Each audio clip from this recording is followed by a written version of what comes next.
petits loulous, j'espère que vous avez passé une bonne semaine. Alors aujourd'hui, ce n'est pas Monsieur Popette qui sera avec nous, je lui ai demandé de rester bien tranquille à la maison. C'est ma petite souris qui s'appelle Sourisette qui est avec nous. Vous la voyez? Elle est juste là, sur mon épaule. Tu dis bonjour aux enfants, Sourisette? Alors mes petits loulous, Sourisette est très timide. Alors elle me parlera tout bas dans l'oreille et c'est elle qui choisira les histoires que je vais vous raconter. Alors Sourisette, qu'allons-nous raconter aux enfants aujourd'hui? D'accord. Alors aujourd'hui mes petits loulous, eh bien Sourisette veut que je vous raconte l'histoire de Pâquerette et de Coquelicot. Alors si vous êtes prêts, nous partons tout de suite les retrouver.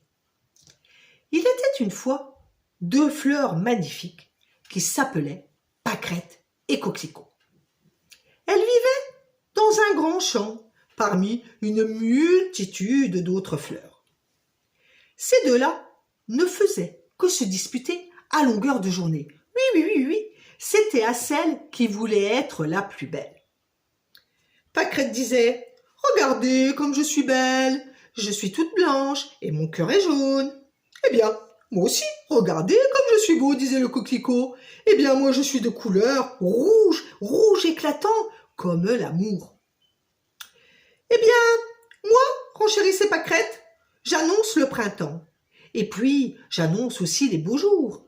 Mais il n'y a pas que toi, disait Coquelicot. Moi aussi, j'annonce les beaux jours et je fleuris aussi au printemps. Et cela durait toute la journée à se chamailler. Si bien que toutes les autres fleurs en avaient plus qu'assez de toutes leurs disputes. Un jour, que Pâquerette et Coquelicot continuaient encore à se chamailler, le bouton d'or s'écria en colère. « Stop! Il y en a assez de toutes vos disputes. Et vous savez, Monsieur le Soleil là-haut, eh bien, il vous entend aussi. »« Comment ?» s'écrièrent les deux fleurs. « Le Soleil nous entend nous disputer. »« Mais oui, bien sûr. Et il m'a chargé de vous dire que si vous continuez encore comme cela, eh bien, il ne brillera plus pour vous. »« Mais ce n'est pas possible !» s'exclama le Coquelicot. « Moi, je ne peux pas pousser sans soleil. »« Mais moi non plus, dit Pâquerette. Comment vais-je faire sans le soleil ?»« Eh bien, vous n'avez qu'à arrêter de vous disputer, dit le bouton d'or. » Après avoir bien réfléchi, les deux fleurs se dirent qu'elles n'avaient pas d'autre solution que de faire la paix. Alors, pendant quelques jours, eh bien, ils ne s'adressèrent plus la parole. Et bien sûr, pour le plus grand bonheur de toutes les autres fleurs qui avaient retrouvé leur tranquillité. Mais cela ne dura pas longtemps. Non, car au bout d'un moment, les deux fleurs commencèrent à s'ennuyer de leur dispute. Et elles devinrent toutes tristes. Si bien que Coquelicot et Pâquerette se mirent à pleurer à grosses larmes toute la journée. Toutes les fleurs en avaient assez et s'écrièrent « Stop, tout de suite, nous n'en pouvons plus, c'est insupportable de vous entendre pleurer toute la journée. Nous préférons encore que vous vous disputiez. »« C'est vrai !» s'écrièrent Coquelicot et Pâquerette. « On peut recommencer à se disputer. »« Ah oui, dirent les fleurs. « Continuez à vous disputer, on préfère ça plutôt que de vous entendre pleurer. » Eh bien, depuis ce jour, mes petits loulous, Pâquerette et Coquelicot reprirent de plus belle toutes leurs disputes.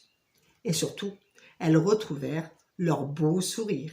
« Coucou les petits loulous !»« Mais Popette, qu'est-ce que tu fais là? Je t'avais demandé de rester à la maison. »« Mais mes souris, moi je m'ennuyais. Et puis tu sais, je voulais surtout voir Sourisette. »« Bon d'accord, Popette, tu peux dire bonjour à Sourisette. »« Ah non, moi ce que je veux, c'est un bisou. Ah oui, tiens, un bisou.